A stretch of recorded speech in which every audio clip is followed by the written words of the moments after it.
Seriously দাদা? হ্যাঁ দাদা ভাই, সিরিয়াসলি। এই বাড়িতে তো সবাই সবকিছু সিরিয়াসলি করে, তুই জানিস না মনে হচ্ছে।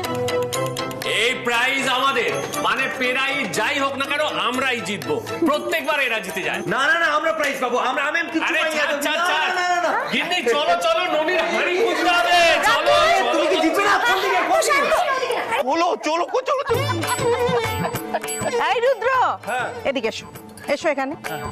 আরে দাঁড়িয়ে আছো কেন? যাও নিপাকে নিয়ে গিয়ে খোঁজো। হ্যাঁ, আরে পুলিশ দাদা, আর দাঁড়িয়ে দেখো না, এটাই তো মান ভাঙানোর সময়। যাও তাড়াতাড়ি যাও। শুনছো, তুমি এবার ঠাকুর মশাইকে ছেড়ে দাও, দক্ষিণাটা দাও।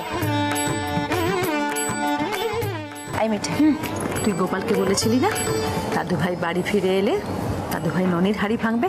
যা দাদু ভাইকে দেখে খোঁজ, যা যা যা। হ্যাঁ, এই আর কতক্ষণে গায়ে থাকবে? এসো আমার সঙ্গে। দিস ইজ সো অ্যাবসার্ড না ম্যাম। না মানে আমি না ভাবতে পারছিলাম না যে আপনিও এই হুল্লোড়বাজিতে সামিল হবেন। Why not? I just don't believe this. এবারে জমবে মজা। জয় গোপাল। জয় গোপাল।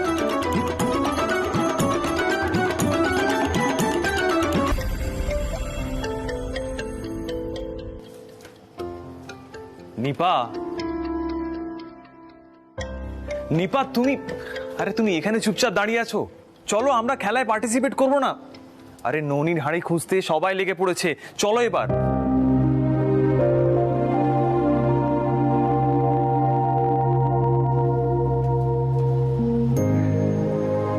কি হলো, এখনো কথা বলবে না তো? কি কথা বলবো আর? এ তো মহা মুশকিল। মানে যা বলার তো তুমিই বলো, আমি তো জেনারেলি কিছু বলি না, মানে বলার স্কোপই পাই না। এই নিপা, এত রাগ করেছো? তাহলে বরং রাগটা সরিয়ে দাও।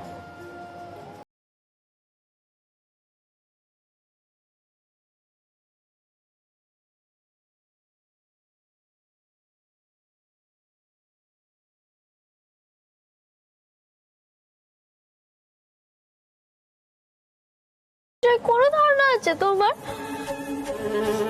তুমি তো পুলিশ, দিন রাত গুলি গালা বোমা এসব নিয়ে কারবার তোমার। আমিও তো সাহসটা আনার চেষ্টা করছিলাম, কিন্তু সাহসী তো নই আমি। তখন তুমিও আমার পাশে ছিলে না। আমার কি অবস্থা হয়েছিল একবারও জানতে চেয়েছো রাতুলের কাছে? সত্যি বলবে?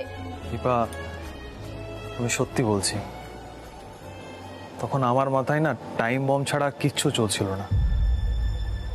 আমি কারোর কথা আলাদা করে ভাবতে পারছিলাম না। তখন আমার মাথায় শুধু একটাই জিনিস চলছিল, কি করে এই সিচুয়েশন থেকে সবাইকে রেস্কিউ করা যায়, কি করে সবাইকে বাঁচানো যায়। আমি জানতাম তুমি সবার সঙ্গে ছিলে। আমি না পাগলের মতো ফোন করে গেছি, এখানে আসার চেষ্টা করে গেছি, কিন্তু আমি তো একটা মিশনের মধ্যে ছিলাম নিপা, আর সেখানেও গান ফাইট হচ্ছিল। এবার সেই সিচুয়েশনে আমার জায়গায় যতক্ষণ না সেখানে কেউ পৌঁছচ্ছে, আমি তো সেখান থেকে বেরোতে পারছিলাম না।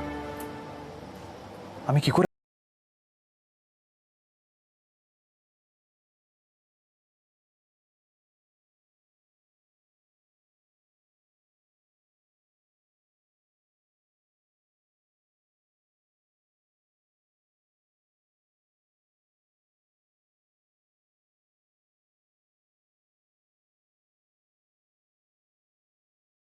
নই আমি। আমি বুঝি তোমার দিকটা, কিন্তু কি বলতো, বিপদের সময় না তোমার মুখটাই ভেসে উঠছিল আমার চোখের সামনে। আমার মনে হয় তুমি থাকলে সব বিপদ কেটে যাবে, কেউ কিচ্ছু করতে পারবে না আমাদের। দাদা ভাই, জিজু, রাতুল, ওরাও একটা বড় সাপোর্ট পাবে, আর আমারও কোনো টেনশন থাকবে না।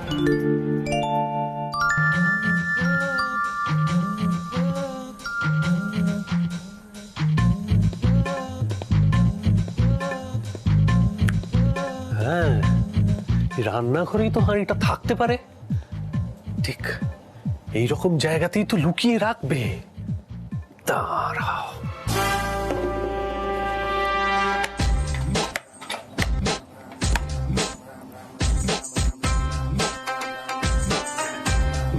বাবা, এই তো অন্ধকারে কিছু দেখাই যাচ্ছে না।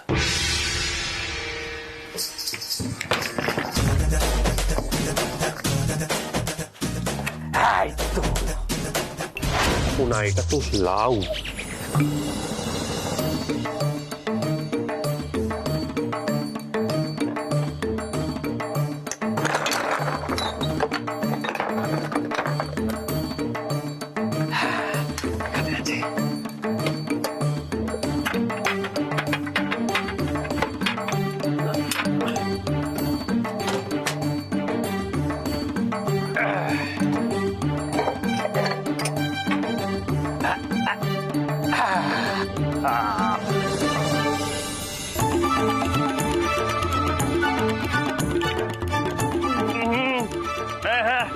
কি কাণ্ড!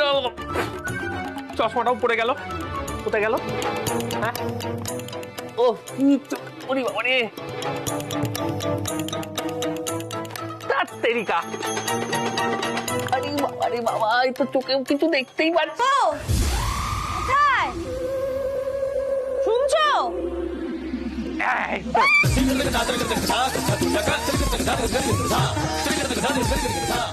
নন্দা, নন্দা, এরকম করছো কেন?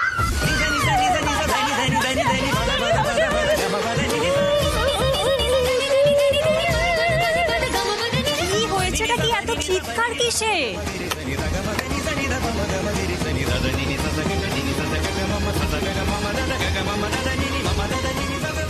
কি হয়েছে ওখানে? চিৎকার করছো কেন নন্দা? এই নন্দা, নন্দা চিৎকার করছো কেন? কি হয়েছে? ভূত?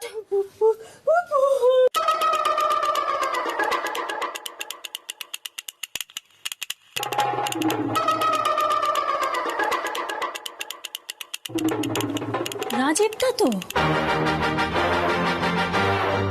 বর্ষা তো। এই রাজীব তো এইভাবে ময়দা মেখে ভূতের মতন দাঁড়িয়ে আছো কেন তুমি? আর নন্দা এদিকে চিৎকার করে যাচ্ছে। সত্যি বাবা, তোমরা না পারো বটে। আমি হেল্প করে দিচ্ছি, চলো তো, এসো এসো আমার সাথে, এসো। থ্যাংক ইউ তোষা। আমার বউ আমাকে ভূত ভাবলো। তুমি অন্তত আস্তে রাজীবটা এইদিকে সোজা চলো। তুমি অন্তত তোমার রাজীবদাকে চিনতে পারলে। তুমি এরকম ভূত ছেড়েছো কেন? আর জায়গাটা এরকম ঘুটঘুটে অন্ধকার করেছিল কেন? হ্যাঁ, মানুষ চিনবেটা কি করে শুনে?